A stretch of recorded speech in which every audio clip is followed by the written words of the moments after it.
আমার স্বামী বাড়িতে ছিল না, তাই আমি কাজের লোকের ঘরে গেলাম। কাজের লোকের সাথে রাতে ঘুমানোর সাথে সাথে কাজের লোক এমন একটা কাজ করল যে আমার অন্তরাত্মা কেঁপে উঠল। এই কাজের লোকটা অনেক রোমান্টিক ছিল দেখতে, যাকে আমার স্বামী কিছুক্ষণ আগে নিয়ে এসেছে। আমার স্বামী কিছুক্ষণ আগে নিয়ে এসেছে। আমার স্বামী দরজার বেল বাজানোর সাথে সাথে আমি দরজা খুললাম। এই কাজের ছেলেকে আমার স্বামীর সাথে দাঁড়িয়ে থাকতে দেখে আমি চোখের পলক ফেলতে ভুলে গেছি। এই কাজের ছেলেটি যেন স্বর্গের রাজপুত্র সৌন্দর্যে ভরপুর। আমি ভুলে গেছি যে আমার স্বামীও ওর পাশে দাঁড়িয়ে আছে। আমার স্বামী আমার হাতটা ধরে একটু নাড়াচাড়া দিলেন। আমি অবাক হয়ে উঠলাম। আমার স্বামী বলল, কি ব্যাপার, পিছনের দিকে সরো, সাগরকে ভিতরে ঢুকতে দাও। সাগর 12 বছরের রোমান্টিক ছেলে। আমি সরে দাঁড়ালাম। একটু আমার স্বামী সাগরকে নিয়ে ঘরের ভিতরে ঢুকল। আমি মনে মনে ভাবছি, কেন আমার স্বামী একে সাথে করে নিয়ে এসেছে। আমাকে পোশাক ছাড়া দেখে আমার স্বামী আমার দিকে চোখ বড় বড় করে তাকালো। আমি বেশিরভাগ সময় বাড়িতে একাই থাকতাম। বাড়িতে আমি আর আমার স্বামী ছাড়া আর কেউ ছিল না। সেই জন্যই আমি বাড়িতে বেশি পোশাক পরতাম না। কিন্তু যখন তাকে ওরকম চোখ করে তাকাতে দেখে আমি বুঝতে পেরেছি যে আজ তার সাথে অন্য ছেলেও আছে। তাই সাথে সাথে কিছু পোশাক চেয়ারের উপর থেকে নিয়ে আমার শরীরের সাথে নিলাম। কিন্তু সাগর আমার দিকে একবারও চোখ তুলে তাকায়নি। এখানে আসার পর থেকেই চোখ নামিয়ে দাঁড়িয়ে আছে। আমি আমার স্বামীকে জিজ্ঞাসা করলাম, কে এটা? সে বলল, এই ছেলে অসহায় সম্বলহীন, কিন্তু এই ছেলে সৎ এবং ভদ্র, সেজন্যই আমি একে বাড়িতে কাজের জন্য এনেছি। এই ছেলে তোমার সাথে ঘরের ছোটখাটো কাজ করে দেবে। যদিও আমার স্বামী এক যুবককে ঘরে এনেছে শুনে আমার মন খারাপের কথা ছিল, কিন্তু আমার মন খারাপ হয়নি। কেন আমি জানি না, আমার স্বামীর এই সিদ্ধান্তে আমি ভিতরে ভিতরে অনেক খুশি হয়েছি। তাই বললাম, এটা তুমি অনেক ভালো করেছ। কারণ ঘরের কাজ করতে আমার অনেক কষ্ট হয়ে যায়। তারপর যখন বাজার থেকে জিনিস কিনে আনতে হয় তখন তো ক্লান্ত হয়ে পড়ি। আমার স্বামী বলল, তাই তো একে এনেছি, যাতে তোমাকে বাইরে যেতে না হয়। বাইরের সব কাজ তাকে দিয়ে করিয়ে নিতে পারবে এবং বাড়ির ছোটখাটো কাজও এ করে দেবে। আমাদের বাড়িটা অনেক ছোট ছিল, তাই বাড়িতে কাজের লোক থাকার জন্য আলাদা ঘর ছিল না। কিন্তু আমার স্বামী এই ছেলেটির জন্য বাড়ির স্টোর রুম খালি করে দিয়েছে। আমার স্বামী সেখানে একটা খাট এনে রেখেছে এবং ফ্যানও দিয়েছে। আমার স্বামী একটি প্লেটে খাবার নিয়ে স্টোর রুমে ওকে খেতে দিয়ে এলো।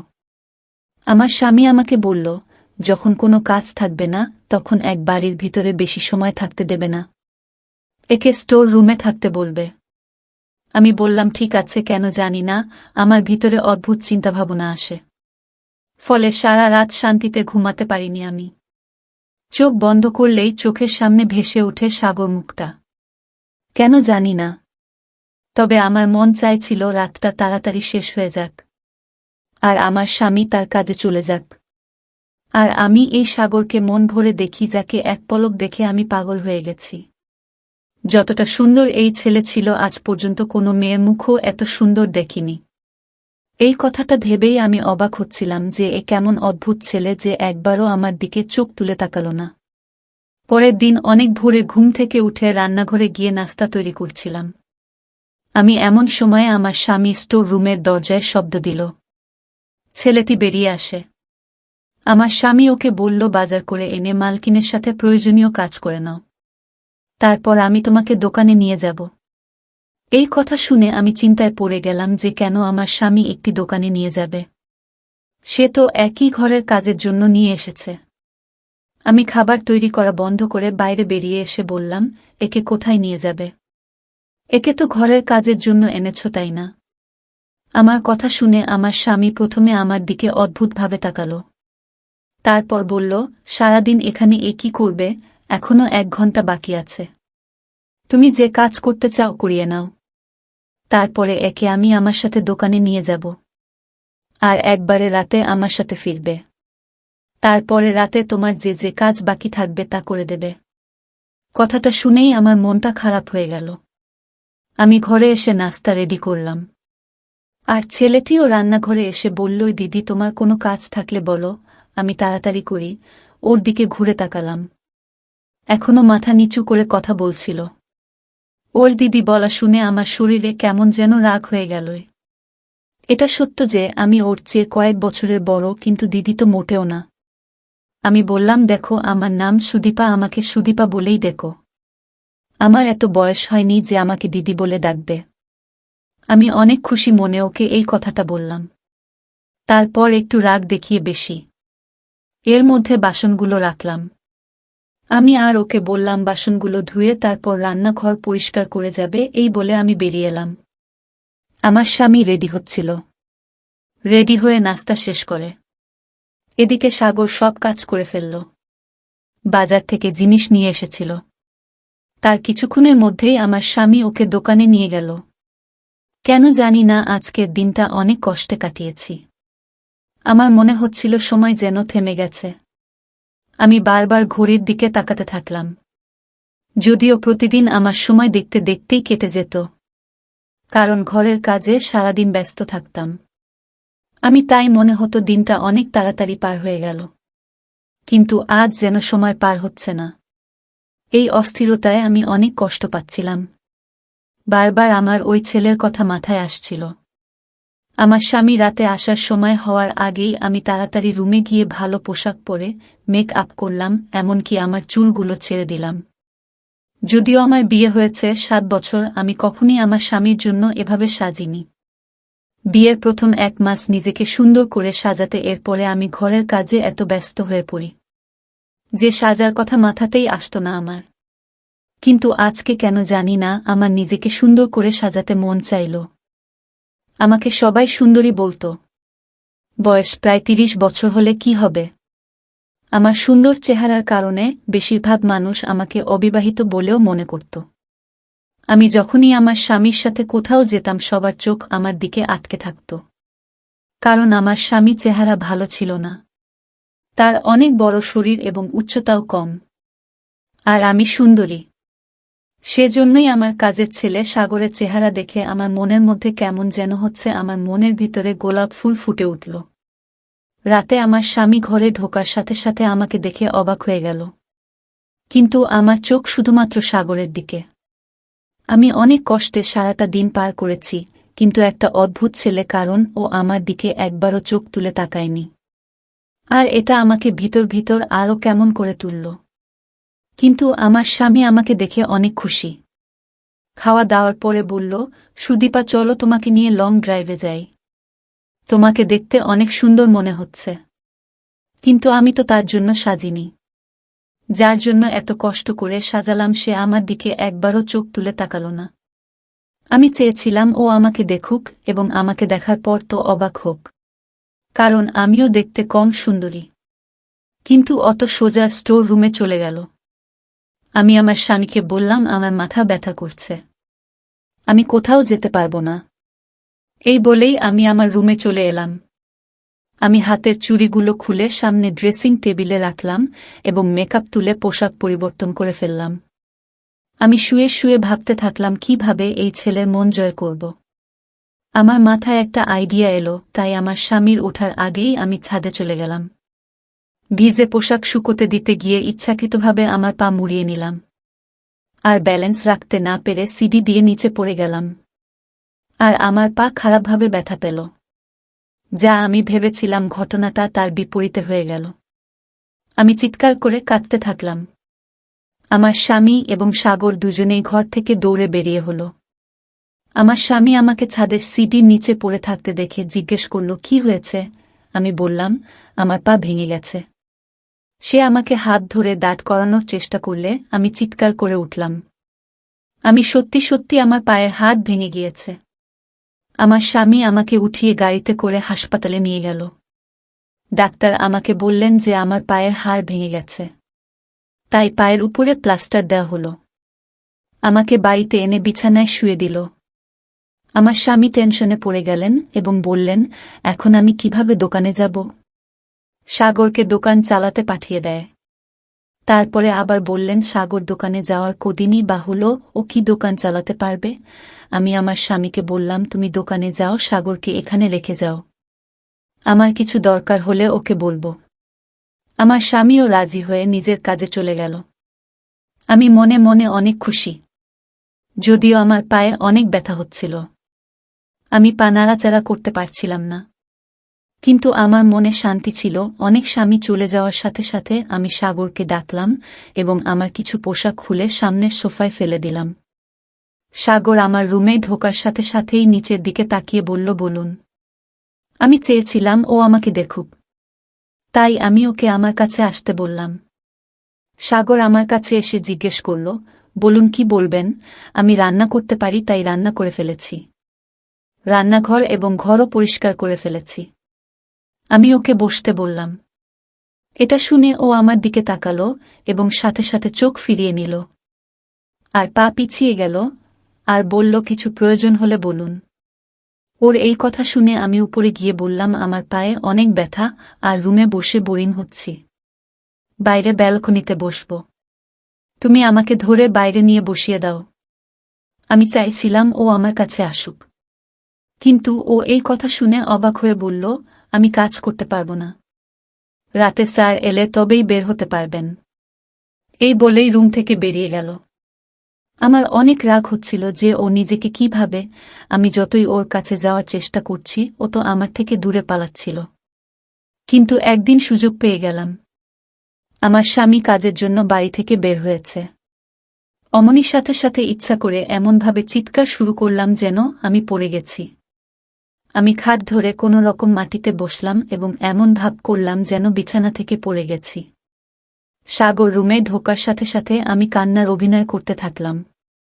ও আমার কাছে এসে আমাকে পড়ে থাকতে দেখে ওকে বাধ্য হয়ে আমাকে ধরে উঠাতে হলো। যখন ও আমার হাত এবং আমার শরীরটা ধরে আমাকে ওঠানোর চেষ্টা করল, তখন আমার হৃদয়টা কেমন একটা করতে থাকল। আমি অনেক খুশি। আমি তো এটাই চেয়েছিলাম। ও আমাকে বিছানায় বসিয়ে দিল। তারপর থেকে প্রতিদিন আমি এটাই করতে থাকলাম। আমি ওকে বারবার ডাকতাম আরও আমাকে সাহায্য করতে বাধ্য হতো। আমি চেয়েছিলাম যে আমার ঘনিষ্ঠতা ওকে অস্থির করে তুলুক। যখন কোনো ছেলে একজন মহিলা এত কাছাকাছি থাকে তখন তার মনে কিছু না কিছু সৃষ্টি হয়। আসলে একজন মানুষ তার কাঙ্ক্ষিত জিনিস যদি কাছে পায় তাহলে সেটা তাকে চিন্তায় ফেলে দেয়। আমিও তো এটাই চাইছিলাম। আমার বিয়ের 7 বছর পার হয়ে গেছে, কিন্তু এখনো আমার বাবু হয়নি। আমার স্বামী আজ পর্যন্ত আমাকে এ নিয়ে কখনো খারাপ কথা শোনায়নি। আমি সুন্দরী, সেজন্য যখনই যে কোনো অনুষ্ঠানে যেতাম অল্প বয়সী সুন্দর ছেলেদের দেখে আমার চোখ তাদের দিকে আটকে যেত। সুন্দর আর রোম্যান্টিক ছেলেদের দেখে আমার হৃদয়ে ঝড় শুরু হয়ে যেত। এই সময় আমার স্বামী আমার পাশে বসে থাকলে আমার অনেক খারাপ মনে হতো। মাঝে মাঝে মনে হয় যেন আবেগে ভুল সিদ্ধান্ত নিয়ে ফেলেছি আমি শুধু টাকা দেখেছি, কারণ আমার বাবা গরিব আর বাড়িতে অভাব থাকত সবসময়। সেই মুহূর্তে আমার মনে হয়েছিল, যখন আমার কাছে টাকা থাকবে তখন আমি জীবনের সমস্ত সুখ পাব আর আমার মনের সমস্ত দুঃখ দূর হয়ে যাবে। আমার স্বামী সুন্দর নয়, কিন্তু ভেবেছিলাম একজন মানুষের সমস্ত গুণ থাকে না। আর স্বামী যে সুন্দর নয় এই দুঃখ আমি সময়ের সাথে সাথে ভুলে যাব। কিন্তু এরকম হলো না। আমি আমার স্বামীকে কখনই পছন্দ করতে পারিনি, যদিও আমরা একটা সুন্দর বাড়িতে থাকতাম। আমার রুমে এসে আছে খাওয়ার পর আর কোনো কষ্ট নেই। টাকা পয়সা খরচ করার সময় আমাকে চিন্তা করতে হতো না। কিন্তু আমার স্বামীর সাথে থাকতে একদমই পছন্দ হতো না আমার। তার সাথে যতটা সময় থাকতাম মানসিক সমস্যায় ভুগছি আমি। সেই সময় আমার না টাকা পয়সা না বড় বাড়ি কোনটা ভালো মনে হতো না। মাঝে মাঝে আমার মনে হতো হয়তো ভুল করে ফেলেছি। আমার স্বামী যদি আমার প্রিয় হতো তবে আমি তার সাথে ছোট ঘরেও আনন্দের সাথে থাকতে পারতাম।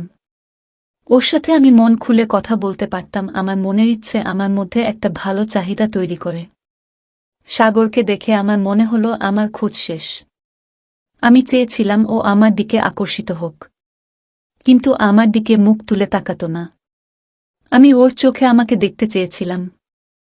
এখন আমার পা অনেকটাই ঠিক হয়ে গেছে। প্লাস্টারও খুলে ফেলেছি আমি। কিন্তু আমি হাঁটার সময় ইচ্ছাকৃতভাবে ব্যথার অভিনয় করতাম যাতে ও আমাকে ধরে হাঁটতে সাহায্য করে। আমার স্বামী আমাকে একটা স্ট্যান্ড কিনে দিতে চেয়েছিল যাতে আমি তার সাহায্যে সহজে হাঁটতে পারি।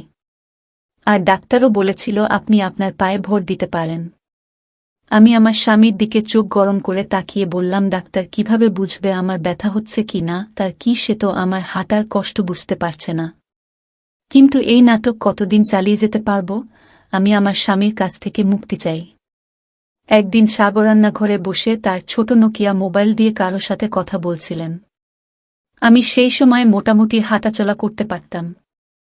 আমি ইচ্ছা করেই ধীরে ধীরে রান্নাঘরের দরজার কাছে এগিয়ে গেলাম। ও কাউকে বলছিল, অনেক তাড়াতাড়ি মাকে তোমাদের বাড়িতে পাঠাব। আমি এখন চাকরিও পেয়ে গেছি। এখন তোমার বাবা মা না করতে পারবে না। আমি তাকে অনেক টাকা দিয়েছি, তোমাকে বিয়ে করে শহরে নিয়ে আসব। কথাটা শুনে আমার মন উড়ে গেল। আমি সাগরকে অনেক ভালোবাসতে শুরু করেছি। ওটা থেকে দূরে থাকতে পারব না আমি। আমি চেয়েছিলাম ও আমাকে ভালোবাসে, কিন্তু ও তো অন্য মেয়ের প্রেমে পড়েছে। আমি আস্তে আস্তে আমার রুমে এলাম। এই সময় আমার কিছুই ভালো মনে হচ্ছে না।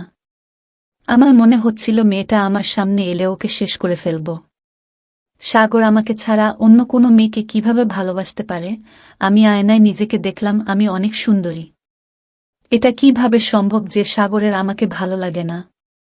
আমি ছাড়া অন্য কোনো মেয়ের দিকেও কিভাবে তাকায়? তারপরে আমার মাথায় আসতে থাকল, ওই মেয়েটা হয়তো অনেক সুন্দর। আমিও হয়তো তার মতো সুন্দরী না। সে যাই হোক না কেন, আমি সহ্য করতে পারছিলাম না। রাগে আমার চোখ থেকে পানি পড়তে থাকল। আমি সাগরকে ডাকলাম। ও আমার রুমে এসে আমাকে নিজের পায়ে দাঁড়িয়ে থাকতে দেখে অবাক হয়ে বলল, আমাকে কেন ডেকেছেন? আমি বললাম, ভিতরে এসো, তোমার সাথে আমার কিছু কথা আছে। ঘরের ভিতরে এলে আমি ওকে বললাম, আমি তোমাকে ভালোবাসি। ও আমার এই কথা শুনে আমার মুখের দিকে প্রথমে বারবার তাকালো, সেটাও খারাপ চোখে। ও বলল, এ কথা বলতে আপনার লজ্জা করে না? আমি বললাম, তুমি হলে এত সুন্দর, এতে আমার কোনো দোষ নেই। তারপর আমি আলমারি থেকে অনেক টাকা বের করে ওকে দিলাম। এত টাকা দেখে অবাক হয়ে গেল। আমি বললাম, আমি তোমাকে টাকা দিয়ে ভরিয়ে দেব যদি তুমি আমার ইচ্ছা পূরণ করো। আমি শুধু এই অবধি বলেছিলাম, তখন ও আমার মুখে একটা থাপ্পড় দিল এবং বলল, আমি মালিককে সব কথা বলে দেব যে আপনার চিন্তা ভাবনা কি। আমি আপনাকে সবসময় বড় দিদির মতো ভাবি, আর আপনার আমাকে নিয়ে এসব ভাবতে লজ্জা করে না।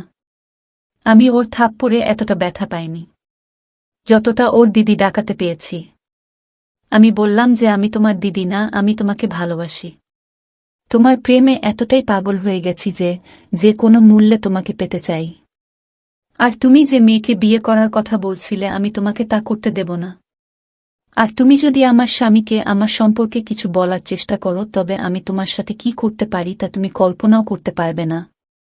আমি পাগল হয়ে গিয়েছিলাম, আর পাগলের মতো চিৎকার করে ওকে সব বলছিলাম। এই কথা শুনে সাথে সাথে ঘর থেকে বেরিয়ে গেলে পরের দিনও কি বলবে আমি তো ভেবেই নিয়েছিলাম। কিন্তু ও আমার স্বামীকে বলতে থাকল, আমি আপনার কাজ করতে পারবো না। আমার স্বামী বলল, কেন পারবে না? তুমি কি বলছো জানো? তোমার সাথে আমার 2 বছরের কথা হয়েছে। আমার স্বামী আরও বলতে থাকল, এই তো কদিন আগে তুমি কান্নাকাটি করছিলেন কাজ নেয়ার জন্য। এই 2 মাসে এমন কি হলো যে তুমি কাজ ছেড়ে দিতে চাও? সাগর বলতে থাকল, আমি আপনাকে কারণটা বলতে পারবো না। আমার স্বামী ওকে বলল, ঠিক আছে, তোমাকে যে অগ্রিম টাকা দিয়েছিলাম তা ফেরত দাও। আমি তোমাকে কাজের জন্য 50,000 টাকা দিইনি যে তুমি 2 মাস পরে কাজ ছেড়ে চলে যাবে। তুমি অনেক ভালো ছেলে বলে তোমাকে আমি বাড়িতে রেখেছিলাম। তুমি বাড়িতে থাকলে আমার স্ত্রী নিরাপদে থাকবে, এটা আমি নিশ্চিত ছিলাম। সেজন্যই তোমাকে দেখেছিলাম। যাই হোক, কালকে শহরের বাইরে যাচ্ছি। 3 দিন পর ফিরব, সেজন্য তোমাকে 3 দিন ছুটি দিতে পারবো না। আমি ফিরে এলে চলে যেও, আর আমার টাকাও ফেরত চাই। আমার স্বামী 3 দিনের জন্য কোথাও যাবে। এটা শুনে আমি অনেক খুশি হলাম। এই 3 দিন আমি সাগরকে দিয়ে আমার ইচ্ছা পূরণ করতে পারব। কিন্তু কথাটা শুনে সাগর অনেক টেনশনে পড়ে গেল। পরের দিন আমি আমার স্বামীর ব্যাগ গুছিয়ে দিলাম। আমার স্বামী যাওয়ার সময় আমাকে বলল, এর দিকে খেয়াল রেখো যেন পালিয়ে যেতে না পারে। পুরো 50,000 অগ্রিম দিয়েছি আমি। এর খুব প্রয়োজন ছিল। এর শ্বশুর তার মেয়ের বিয়ে অন্য কারো সাথে দিয়ে দিত, তাই 50,000 টাকা দিয়ে সেখানের বিয়ে পাকা করে আসে। এখন আমি বুঝতে পারছি কেন এ আমাদের এখানে কাজ করে। আমার স্বামী চলে গেল, আর সাগরও দোকানে চলে গেল। রাতে যখন সাগর বাড়ি ফিরে এলো তখন আমি সেজে ওর সামনে দাঁড়ালাম। আমাকে দেখে ওর মনোভাব পরিবর্তন হয়ে গেল। এরপর সোজা স্টোর রুমে গিয়ে ভিতর থেকে দরজা লাগিয়ে দিল। আমি এটা দেখে ওর উপরে রেগে গিয়ে বললাম, তাড়াতাড়ি দরজাটা খোলো। সাগর বলল, তুমি এখান থেকে যেতে পারো। আমি দরজা খুলব না। আমি অনেকক্ষণ ওর দরজার সামনে ছিলাম। তারপরে ক্লান্ত হয়ে ঘরে ফিরে এলাম। ওর উপর আমার অনেক রাগ হচ্ছিল। রাত 12টার দিকে আমার মাথায় হঠাৎ খেয়াল হলো যে আমার কাছে তো স্টোর রুমের চাবি আছে। আমি দেরাজ থেকে স্টোর রুমের চাবি বের করে অনেক আস্তে আস্তে স্টোর রুমের দরজা খুললাম। সামনের খাটের উপর মুখে চাদর দিয়ে সাগর ঘুমাচ্ছিল। আমি আস্তে আস্তে স্টোর রুমের দরজা বন্ধ করে ঘাটের উপরে ওর পাশে গিয়ে শুয়ে পড়লাম। ঘরে হালকা অন্ধকার ছিল, আমি ওকে ধরতেই যে শব্দ শুনলাম তা আমার মন কাঁপিয়ে দেওয়ার জন্য যথেষ্ট। আমি সাথে সাথে উঠে বসলাম। একটা টর্চের আলো আমার মুখের উপর পড়ল, তার আলোয় আমি দেখতে পেলাম যে লোকটা খাট দখল করে আছে সে আর কেউ না, আমার স্বামী। এটা দেখে আমি অবাক হয়ে গেলাম। আমার স্বামী বলল, সাগর আমাকে তোমার ব্যাপারে সব কথা বলেছে এবং আমি মিথ্যা বলেছিলাম যে আমি অন্য শহরে যাচ্ছি। আমি তোমার সত্যিটা দেখতে চেয়েছিলাম। আমি কাঁদতে থাকলাম। আমার স্বামীর সামনে আমার সব সত্যটা বেরিয়ে গেছে।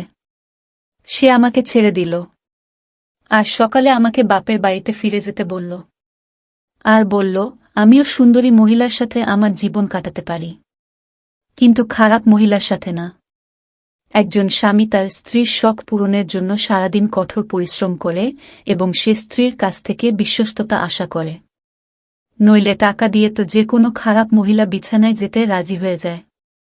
আমি সবকিছু হারিয়ে ভাবছি যদি আমি আমার চরিত্রটা ঠিক রাখতাম, যেমনটা সাগর একজন ছেলে মানুষ হয়েও রেখেছিল। তো বন্ধুরা, এই ছিল আজকের গল্প। আশা করি গল্পটি অনেক ভালো হয়েছে। যদি ভালো লাগে ভিডিওটিতে লাইক করবেন। সবাই ভালো থাকবেন, ধন্যবাদ।